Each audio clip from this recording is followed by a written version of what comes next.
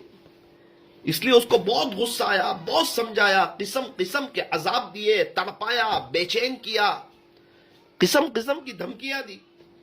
فرعون کی چاہت یہ تھی کہ میری بیوی مجھے رب مان لے, لیکن اللہ کی مرضی یہ تھی کہ وہ فرعون کو نہ مانے بلکہ اللہ اس کے رسول کو مانے. پھر کیا ہوا کہ اللہ اس کے رسول کی دیوانی بن کر ایمان کی حالت میں دنیا سے تشریف لے گئی. ہمارے نبی علیہ السلام کی مرضی اور چاہت یہ تھی کہ آپ کے چچا ابو طالب جو ہے وہ ایمان قبول کر لے. اسی لیے تو فرما رہے ہیں, منت سماجت کر رہے ہیں, اور بڑی قربانی دی ہے. ابو طالب نے ہمارے نبی علیہ السلام سے بہت زیادہ محبت رکھتے تھے. جیسا کہ آپ کو معلوم ہے کہ ہمارے نبی اپنے امی کے پیٹ مبارک میں تھے, اس وقت ابا کا انتقال ہو چکا تھا, اور جب آپ 6 سال کی عمر میں کے تھے اس وقت آپ کی والدہ کا ابوا نامی جگہ پر انتقال ہو گیا تھا. پھر جب آپ کی عمر 8 سال کی ہوئی تو آپ کے دادا عبد المطلب کا انتقال ہو گیا. اس کے بعد ہمارے نبی چچا ابو طالب کی کفالت میں آئے,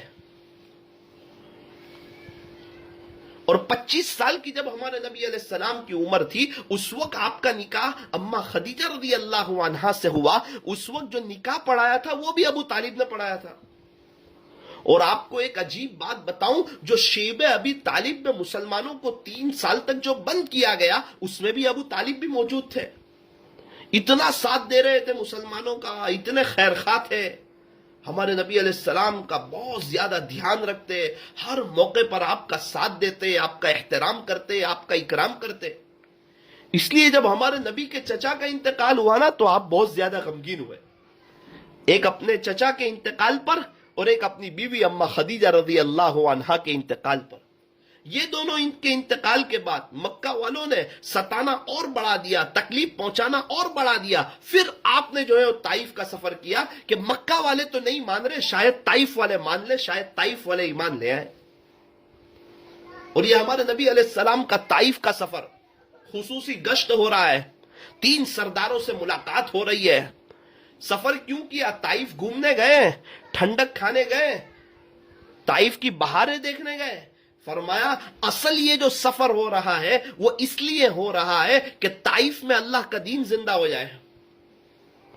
ہمارے نبی علیہ السلام کی فکر, کوڑان, تڑپ, تو آپ کی بڑی چاہت تھی کہ ابو طالب کلمہ پڑھ لیں, یا صرف میرے کان ہی میں کلمہ پڑھ لیں تاکہ اللہ کے رسول قیامت کے دن گواہی دے دیں اور ابو طالب کی شفاعت ہو جائے.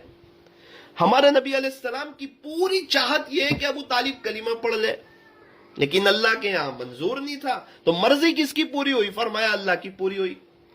فرمایا انک لا تہدی من احببت ولکن اللہ یہدی من یشاء. خلاصہ یہ ہے کہ پیارے نبی جی آپ جس کو چاہیں اس کو ہدایت نہیں دے سکتے, بلکہ اللہ جس کو چاہتا ہے اس کو ہدایت دیتا ہے. ہدایت دینے والی ذات کس کی ہے؟ فرمایا اللہ کی ہے. اور کبھی کبھار وہ بے طلبوں کو بھی ہدایت دے دیتا ہے.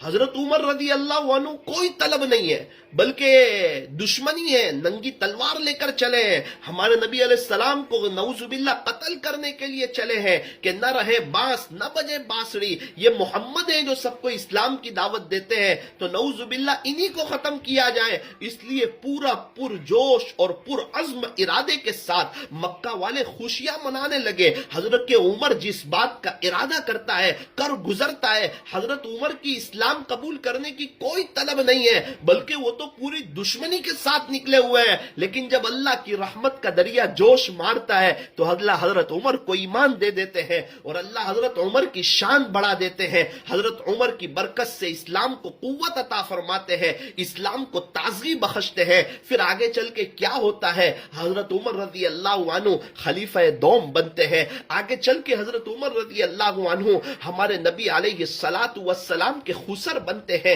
حضرت عمر کی ایک بیٹی اماں حفصہ رضی اللہ عنہا وہ ہمارے نبی علیہ السلام کے نکاح میں آئی۔ آگے چل کے آپ خلیفہ دوم بنتے ہیں اور حضرت عمر رضی اللہ عنہ کا رعب اور دبدبا، یوں فرمایا عمر تو جس گلی سے گزرتا ہے شیطان بھی اس گلی سے بھاگ جاتا ہے۔ ایک موقع پر آقا نے فرمایا اگر میرے بعد کوئی نبی ہوتا تو عمر ہوتا۔ کئی دفعہ حضور علیہ السلام کی زبانی سنا، میں ابو بکر اور عمر، میں ابو بکر اور عمر، میں ابو بکر اور عمر۔ آپ اندازہ لگائیں اللہ اکبر کبیرہ، اللہ نے کتنی اونچی شان بخشی اور کیسی عزت بخشی۔ میں یہ عرض کرنا چاہتا ہوں کہ اللہ جس کو چاہے اس کو ہدایت دے سکتے ہیں، اس لیے ہم اللہ تبارک و تعالیٰ سے اپنے لیے بھی کامل ہدایت مانگے، پوری دنیا والوں کے لیے کامل ہدایت مانگے کہ اے اللہ ہر فرد بشر، ہر فرد جن کو اور ان کی قیامت تک کی آنے والی نسلوں کو اپنے خزانے غیب سے ایمان عطا فرما، ہدایت عطا فرما۔ میرا اور آپ کا امتحان چل رہا ہے کہ ہم اپنی منمانی کے مطابق زندگی گزار کے دنیا اور آخرت برباد کرتے ہیں یا اللہ کی مرضی کے مطابق زندگی گزار کے دنیا اور آخرت سنوارتے ہیں۔ اب یہ میرے اور آپ کے پاس یہ دنیا میں تھوڑا سا اختیار ہے، اس لیے عقل مندی کا ثبوت دیں، ہوشیاری کا ثبوت دیں اور اپنی زندگی کو چینج کریں، اپنی لائف کو چینج کریں۔ اصل تو یہ ہے کہ ہماری لائف چینج ہونی چاہیے، جو جہاں ہوں وہ وہاں سے آگے جائیں۔ کیا کریں؟ فرمایا کہ اللہ کی مرضی کے مطابق، اللہ کے حکموں کے مطابق اپنی زندگی کو گزارے، گناہوں سے بچتے رہیں، اللہ کی مان کر کے اپنی زندگی گزارے۔ کہیں ایسا نہ ہو کہ رمضان چلی جائے، ہماری نمازیں چھوٹ جائیں، مسجد کے ساتھ ہمارا کنیکشن ٹوٹ جائے، صرف جمعہ آنے لگے، قرآن شریف کو ایک طرف رکھ دیا جائے، ہمارا لباس چینج ہو جائے۔ کہیں ایسا نہ ہو ہم گھومنے جائیں، تفریح کے لیے جائیں، مردوں کا لباس چینج ہو جائے، عورتوں کے اوپر سے برقع اتر جائے۔ کیا تفریح کی جگہ پر اللہ نہیں دیکھتے؟ اس لیے فرمایا کہ انسان کے ایمان کا امتحان، اور انسان دیندار ہے، اس کا امتحان 3 جگہ پر ہوتا ہے۔ سب سے پہلا اس کا امتحان ہوتا ہے تفریح کی جگہ پر، گھومنے کی جگہ پر، سیر و تفریح کی جگہ پر۔ وہاں اللہ کی مانتا ہے کہ نہیں، وہاں اللہ کے حکموں پر چلتا ہے کہ نہیں، وہاں پیارے نبی کے طریقوں پر چلتا ہے کہ نہیں۔ تو انسان کا سب سے پہلا امتحان تفریح کی جگہ پر ہوتا ہے۔ دوسرا انسان کا امتحان موت میت کے موقع پر ہوتا ہے، اور تیسرا جو انسان کا امتحان ہوتا ہے وہ شادی کے موقع پر ہوتا ہے۔ عام طور پر انسان کتنا بھی دیندار ہو لیکن جب شادی کا موقع آتا ہے پھر وہ رسم پر آ جاتا ہے، رواج پر آ جاتا ہے، سماج پر آ جاتا ہے، معاشرے پر آ جاتا ہے۔ اور اس کی وجہ کیا ہوتی ہے؟ فرمایا کہ اس کی وجہ مستورات بنتی ہے۔ عورتیں کہتی ہے اگر یہ رواج نہیں کریں گے معاشرے میں ناک کٹ جائے گی۔ غلطی کس کی ہے؟ فرمایا غلطی شوہر کی ہے۔ اچھا یہ تو عورت کہہ رہی ہے، پھر شوہر کی کیوں غلطی ہے؟ شوہر کی غلطی ہے کہ اس کے گھر میں اللہ کا دین آ جائے، اس کی اس نے کوئی محنت نہیں کی۔ اگر شوہر اس کی محنت کرتا، فضائل اعمال کی تعلیم کرتا، اپنے گھر والوں کے لیے دعائیں کرتا، اپنے گھر والوں کو وقتاً فوقتاً اللہ کے راستے میں لے جاتا، اپنے گھر میں دینی مذاکرے کرتا، ایمان اور یقین کی باتیں کرتا، اللہ کی محبت کی باتیں کرتا، پھر کیا ہوتا؟ وہ بیوی اس کا ساتھ دیتی اور کہتی کہ یہ سماج اور معاشرہ اس اسلام میں نہ کوئی تہوار ہے، نہ کوئی رواج ہے، بلکہ اسلام میں اللہ کا حکم اور نبی کا طریقہ